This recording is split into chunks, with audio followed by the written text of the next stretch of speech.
بن کے رحمت یہ پھر چھا گیا، کیسے تجھ سے کروں سامنا، گر رہا ہوں ذرا تھامنا۔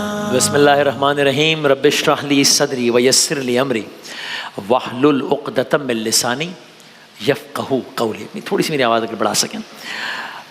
آپ سمجھ لیجئے کہ شان سحر میں داستان انبیاء کا باقاعدہ آغاز آج ہو رہا ہے۔ کل تو ایک ابتدائی نوعیت کی گفتگو تھی، کل ہم نے عرض کیا اس دفعہ داستان ابراہیم علیہ السلام ہے، داستان اسماعیل علیہ السلام ہے، داستان بنی ابراہیم ہے، داستان بنی اسماعیل ہے، داستان کعبہ ہے، داستان ختمی مرتبت محمد مصطفیٰ صلی اللہ علیہ وآلہ وسلم، یہ سب کچھ ہے اس دفعہ داستان انبیاء میں، قصص الانبیاء میں انشاءاللہ۔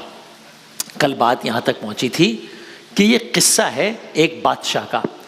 بادشاہ ہے جو اپنے آپ کو خدا سمجھتا ہے، بادشاہ ہے جو چاہتا ہے کہ لوگ اس کو خدا کہہ کر پکاریں، بادشاہ ہے جو چاہتا ہے کہ لوگ اس کو خدا سمجھ کر سجدہ کریں، بادشاہ ہے جس نے شہر میں اس دور کے حساب سے ایک الارم سسٹم لگایا ہوا ہے شہر کے ہر دروازے پر، کہ جو کوئی شخص اس شہر کے دروازے سے گزرے اور اس بادشاہ کی تعظیم نہ بجا لائے، ایک الارم سسٹم اس بندے کو آئیڈینٹیفائی کر دیتا تھا اور اس کو سزا دی جاتی تھی۔ یہ عالم تھا اس بادشاہ کا، اور ایسے میں ایک شخص ہے جو کہ اس بادشاہ کو چیلنج کرنے گیا ہے۔ آج ہم بادشاہ کا کردار بھی بتاتے ہیں، وہ شخص کون ہے، وہ ہستی کون ہے، یہ بھی بتاتے ہیں، ساتھ میں قرآن کریم کی تلاوت کا شرف بھی حاصل ہوگا، کیونکہ قرآن کے الفاظ میں بھی آپ کو بتائیں گے، آیات میں بھی بتائیں گے، تاکہ قرآن پڑھنے کا ثواب بھی مل جائے، قرآن کی کچھ آیات کا مفہوم بھی مل جائے، داستان انبیاء بھی آگے بڑھ جائے۔ یہ سب کچھ ہے، آج ہم سمجھ لیجئے باقاعدہ کرنے لگے ہیں آغاز۔ اس بادشاہ کا نام نمرود ہے، اس کا نام نمرود ہے۔ بیک گراؤنڈ، اس کفر کی بستی میں، اسی ظلم کی بستی میں، اسی جھوٹے خدا کی بستی میں ایک سچے خدا کا ماننے والا، سچے خدا کا بندہ بھی ہے۔ بادشاہ کو کہتے ہیں نمرود، اس ہستی کو کہتے ہیں ابراہیم علیہ السلام۔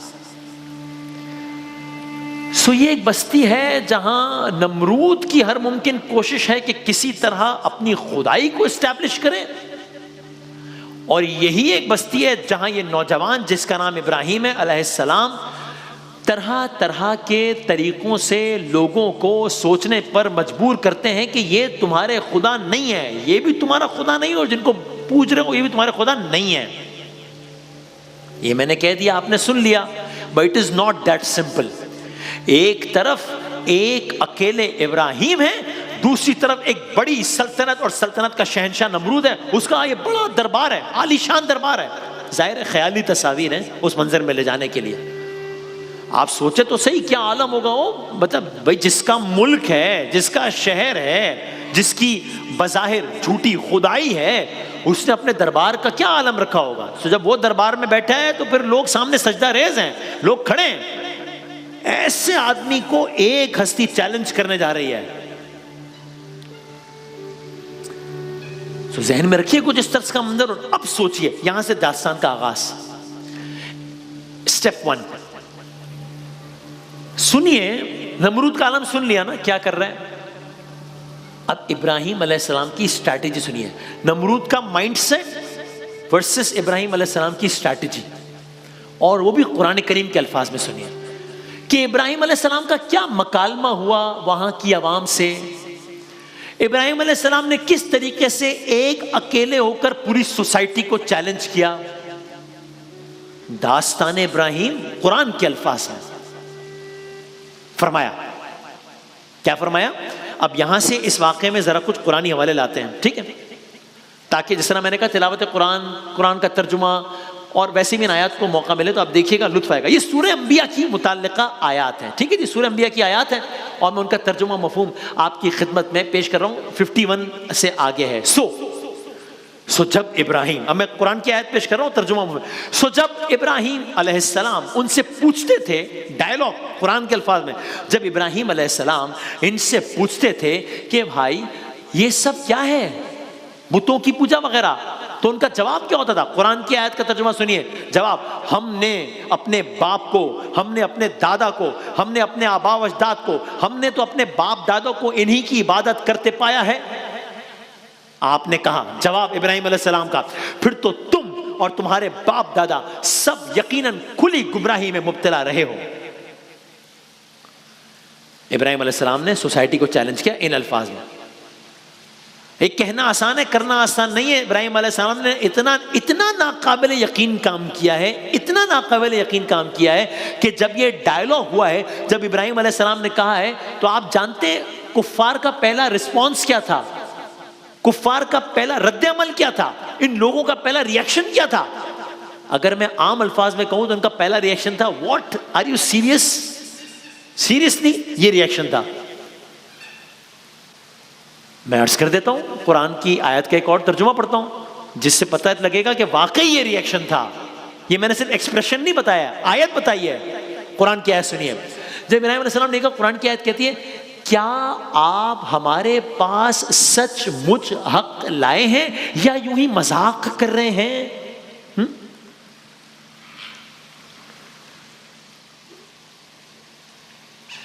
اب ابراہیم علیہ السلام کو جب انہوں نے یہ کہا، یعنی یہ باقاعدہ دیکھیں، انہوں نے کہا، کیا تو ابراہیم علیہ السلام، کیا تو ہمارے سامنے اپنے اصلی خیالات پیش کر رہا ہے یا مذاق کرتا ہے؟ تو ان کا ریاکشن: آر یو سیریس؟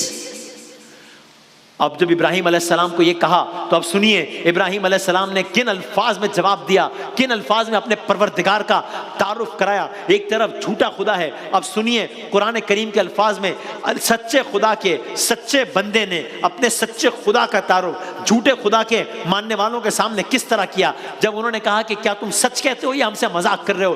ابراہیم علیہ السلام نے کہا، حقیقت تو یہ ہے کہ صرف میرا ہی نہیں، تم سب کا پروردگار تو وہ ہے جو آسمانوں کا مالک ہے، تم سب کا پروردگار تو وہ ہے جو زمینوں کا مالک ہے، تم سب کا پروردگار تو وہ ہے جس نے انہیں پیدا کیا ہے۔ میں تو اسی بات کا گواہ ہوں، میں تو اسی بات کا قائل ہوں۔ اب یہ انٹروڈکشن تو کرا دیا ابراہیم علیہ السلام نے، لیکن ساتھ ہی ابراہیم علیہ السلام نے ویری انٹرسٹنگلی اپنی اسٹریٹجی بھی بتائی ڈھکے چھپے الفاظ میں۔ دس از ویری انٹرسٹنگ۔ اگلی آیت سنیے، خدا کی قسم، کون خدا؟ جس کا بھی تعارف کرایا نا، خدا کی قسم، جب تم پیٹھ پھیر کر چلے جاؤ گے تو ان کے ساتھ، تمہارے بتوں کے ساتھ ایک ایسا کام کروں گا جس سے ان کی حقیقت کھل جائے گی۔ اب یہ پھر بڑی عجیب سچویشن ہو گئی ہے۔ ایک شخص نے پہلے سسٹم کو چیلنج کیا ہے، پھر اسی شخص نے اپنے خدا کا تعارف کرایا ہے، پھر اسی شخص نے سچے خدا کی قسم کھا کر کہا ہے کہ تمہارے جھوٹے خداؤں کو ایکسپوز کروں گا۔ کیسے؟ یہ نہیں بتایا۔ سو عجب نہیں وہ لوگ جو کہہ رہے تھے آر یو سیریس، اب کہہ رہے ہو no he isn't, he is not serious. یہ نہیں ہو سکتا۔ یہ شخص کیسے نقصان پہنچائے گا؟ یہ شخص کیسے ایکسپوز کرے گا؟